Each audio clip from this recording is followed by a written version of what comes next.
Next speaker from University of Zurich, Eli Alon, board member of EFIC in Switzerland, and he will more or less summarize the topic of the workshop. Please. Thank you very much, Mr. Moderator, reporters, chairpersons.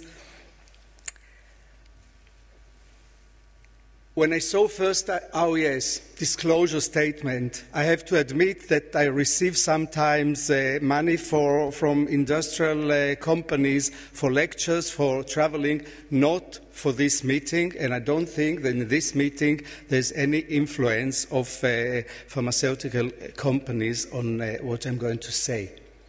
When I saw first time, a few years ago, this picture in Time International, I was impressed that the media are writing something about pain. Then I noticed, in Switzerland at least, there are always more and more articles in many journals that speak about pain. So there are also journals that have nothing to do with medicine. And the reason is that pain is important. Chronic pain is not only a problem of the patient, is a problem now. It becomes interesting also for the media, and when it's interesting for the media, we have to make it also important for the politicians. And that's why we talk about it. The International Association for Study of Pain had a definition for pain.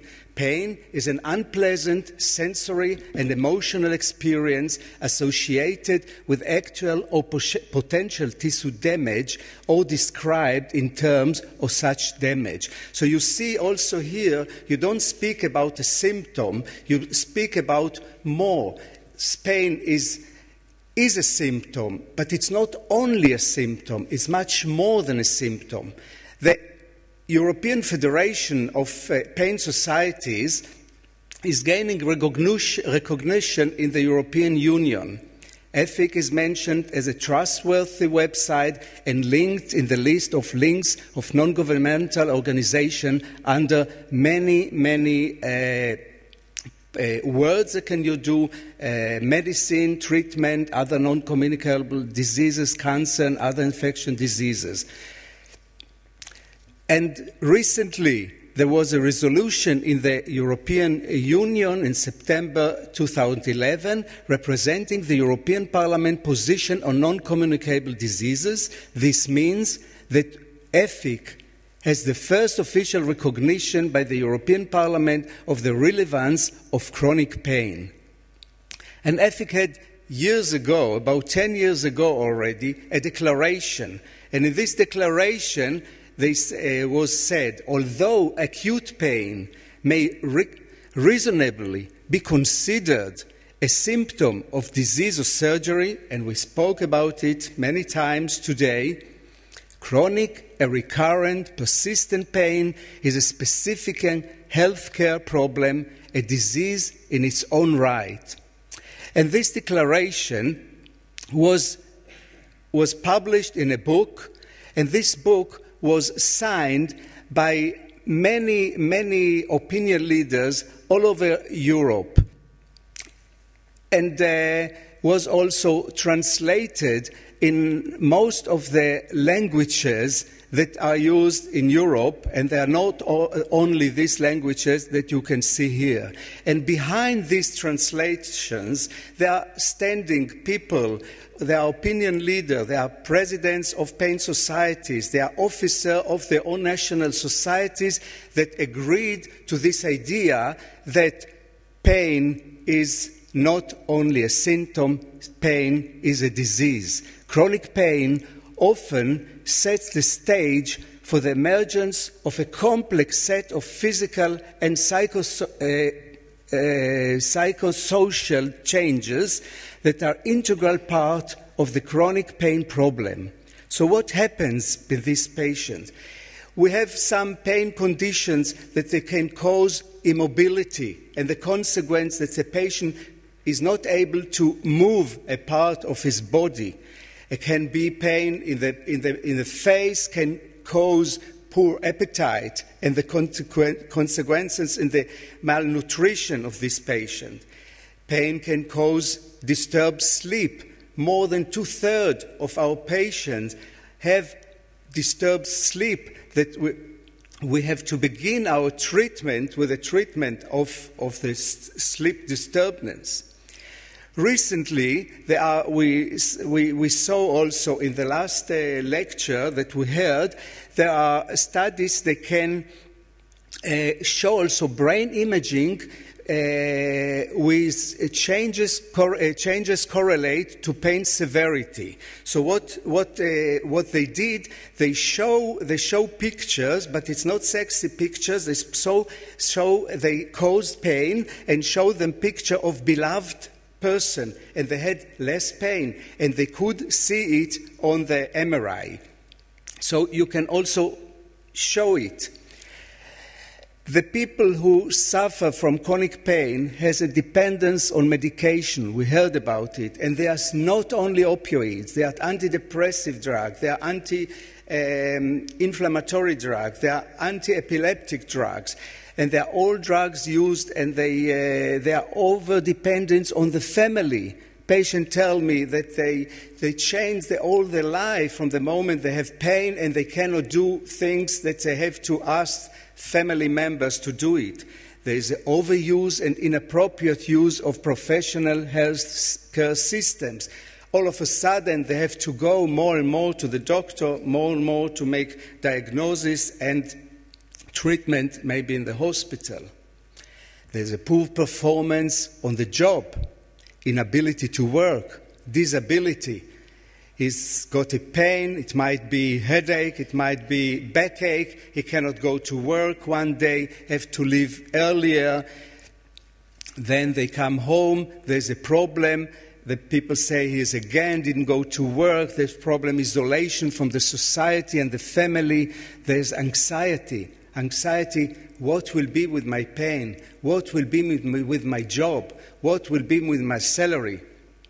Frustration against the insurance, for instance. I pay all my life for the insurance. Now when I have pain, I don't receive money. Depression, suicide. So, I repeat, while acute pain is by definition a brief and self-limiting process, and here we see the example of pain during delivery. This is acute pain. I was working for many years in this area, and I wrote also a book in that time. But anyway, the baby will be born with or without our help, because it's acute pain that disappears by itself. Chronic pain comes to dominate the life and the concerns of the patient, and often also of the family, friends, and other carers. And these are pictures from books that we published after symposia that we have in the last years.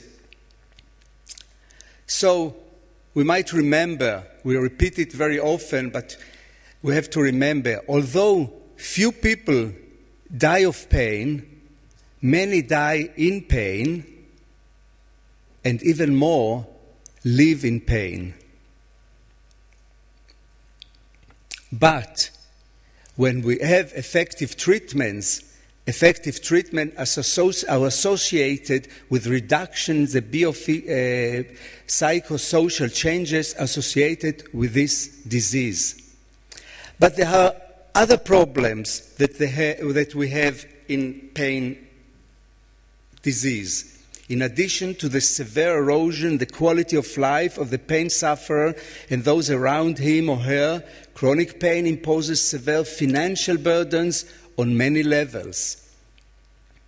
There are costs of healthcare services. For instance, in Switzerland, we have the lucky position to have a good system and a very efficient and a rich country, but we have problems. People are not able, about 20% of the people are not able to pay their insurance for the medical insurance, and they have to receive a social help for it. There are costs of services and medication, job absenteeism and disruption of disruption of workplace, loss of income. Also, when we have insured when we are not going to work, we won't never get what we get when we work. There is a problem. It's a problem for the people who suffer from pain, the problem for the people who give him his job. There's a non-productivity in the economy and in the home, financial burden on family, friends and employers, worker compensation cost and welfare payments. So they're all problems that we have connected with this pain. The treatment of chronic pain is based, namely, often of an adequate use of drugs. We spoke about it. Requires, however, also the application of numerous approaches and of different nature. What's very important that the pain disease shouldn't be treated only from one doctor. Pain treatment may and should take place from different approaches.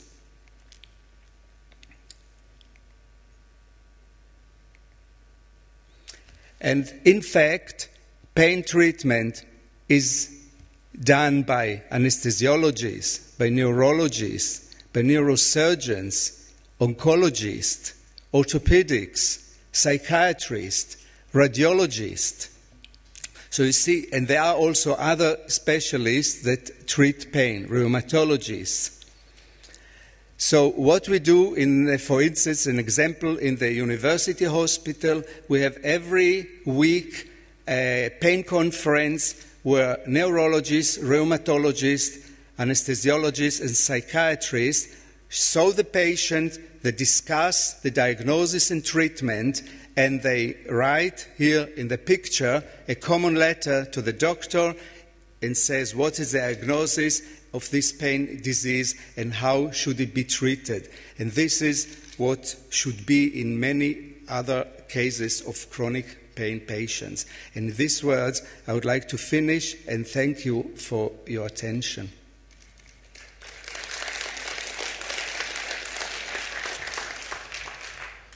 Thank you very much for this very clear message and for all these examples. General practitioners treat pain patients as well, but this is just a personal remark. No, but in a hospital setting, it's I said it's there clear. are also other. I didn't have place, but you're and right. we are no specialists. I agree. I fully agree.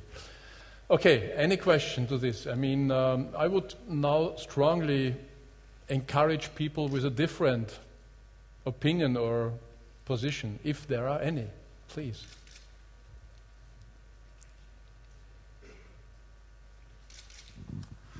I'm Jan Persson from the Karolinska Hospital in Stockholm. I'm a bit concerned about making chronic pain a disease entity, because I think it really isn't a homogeneous entity. I think in the balance between risks and benefits, by making it a separate entity, is I think we might lose important things too, not just gain benefits. I can see that there might be benefits to it, but let's say a patient of mine who has hemophilia and osteoarthritis, and he has autoantibodies, so he can't be operated on, and he has a chronic pain. And what unites him and his problems with the patient with say, fibromyalgia? The mechanisms are different, we have to treat them differently, and the thrust of research has to be different. I'm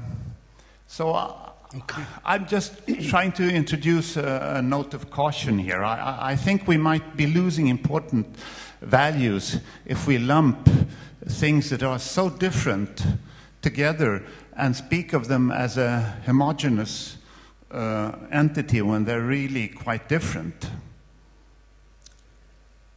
I say a word and then maybe somebody else will have some other opinion. First of all, I would like to say that it's not only, I didn't want to say that gives us an advantage. Maybe also we'll have an advantage, as we saw in the ICD and so on. They have also that. I wanted only to put the facts on the table and to show you that it's not only a symptom, much more than a symptom. And a patient can have an arthritis, can have a leukemia, can have also chronic pain syndrome. So he can have more than one diagnosis. He can have also a diabetes, type 1, 2, So it is, I think, it's a fact that pain is more than a symptom. And if it brings us also advantage, it's much better. Just for clarification, what are you afraid to lose? Because to my understanding, the underlying disease is treated anyway. Well, I think that we might lose it. This patient with hemophilia, for example, if he's lumped together with fibromyalgia patients, in the view of our colleagues, in the view of society, I think he might stand to lose quite a lot, actually. If I may respond, and I'm sure that Job would echo much of what I'm going to say, but may also wish to say something. I'm the chairman of PAIN UK, which is an alliance of charities representing people with different medical conditions from head to toe. We have representatives from the Migraine Trust there, back pain, pelvic pain, and down to shingles. So it's head to toe. And I can tell you that every single person that we represent is more likely to lose their job, more likely to become divorced, more likely to slip into depression, and more likely to be underrepresented in terms of influencing government policy, because each of the charities that support them are hopelessly fragmented and associated with an individual part of your body rather than the whole person. And I would say that is a structural weakness in the way that the medical profession deals with the individual. As soon as you go in and you say, I've got a sore back, they forget about the person and start looking at your back. And, we want ordinary people to be treated as the whole person, and for us to understand the societal impact on them and their impact on society. The medical profession has to become a little bit better at seeing them as a whole person. So I actually think that the haemophiliac and the person with fibromyalgia may have a lot more in common than you're saying. And I respect completely that in the time that you have available to work with your patients, you may not at the present time be able to ask them as many questions as you want and delve as deeply as you would like to. But we're just saying as ordinary people that more time needs to be made available for those things. Thank you. Mr. Kretz? Maybe you would not expect that now, but let me say it from a more philosophical point of view and a historical point of view. Our understanding of diseases and our understanding of medicine has started with a concept that was developed by a German anatomist, Rudolf Virchow, who developed the organ-orientated pathology.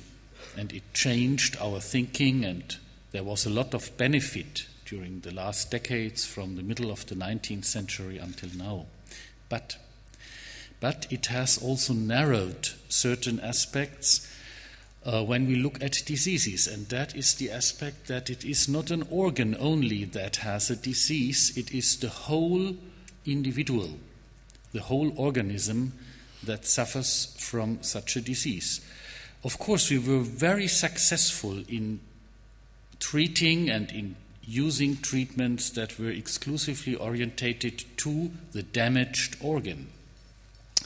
But even when we accept this organ-orientated concept in modern medicine, even then I think chronic pain will have a place.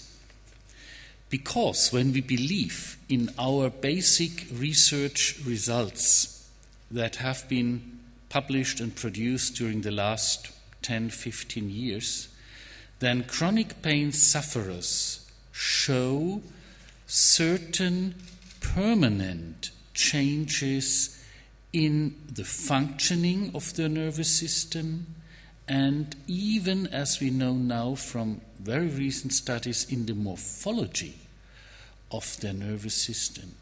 So there is a change induced by the chronicity of pain. And I would consider that a disease. It would even fit into the organ-orientated system because it's a disease of the nervous system. Okay. Yeah.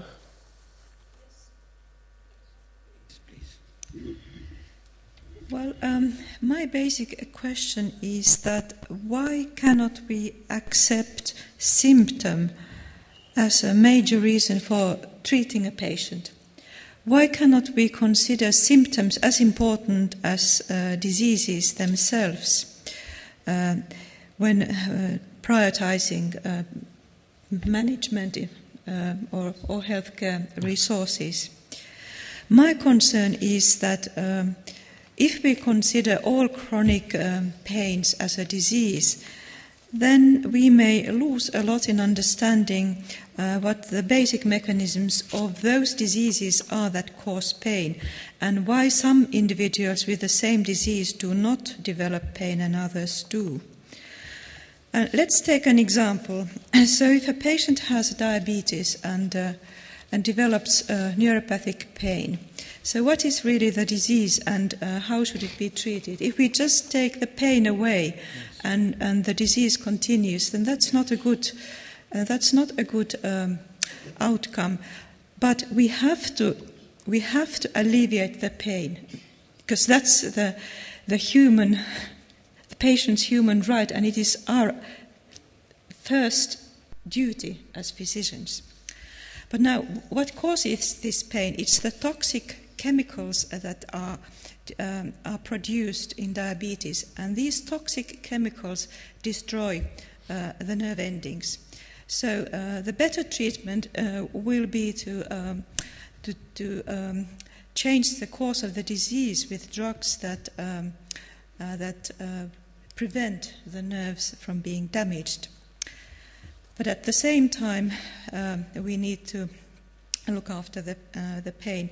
Now, I question the argument that tissue damage causes permanent changes into the central nervous system, as it has been shown that after many years of a long-lasting pain, there are indeed changes in the central nervous system, but if the pain is removed, these changes are reversible.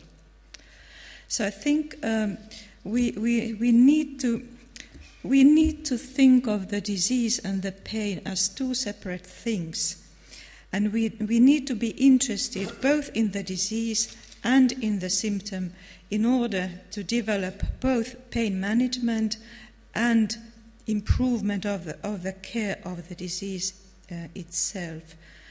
And again, I would come back to the argument that I made at the beginning, that it's the symptom load that is important for the patients, because the symptom load will determine the patient's functionality and quality of life, and therefore symptoms must be taken seriously and they should be treated. And looking after symptoms should be as important a duty of a physician as treating a diagnosis. Was it a question? Can I answer? Mm-hmm. First of all, I would like to say we do not exclude pain as a symptom. That's what I say. Pain is still a symptom in diabetes. Is a polyneuropathy. Diabetes polyneuropathy is a symptom of pain for the diabetic disease. What is important that we have chronic pain as a disease. I am treating pain more than 20 years. I don't treat my only pain in my patients. I treat the sleep problems. I treat the problems that they have, their mood problems. I treat the problem that, me and my team, the psychologists, the rheumatologists, the neurologists, the psychiatrists, I treat the problem that he had with his family, with his friends. I helped him to treat the problem with insurance. From the philosophical point of view of Professor Kress, a much more practical point of view. Because, as Eli said, that pain, chronic pain, is much more than symptoms.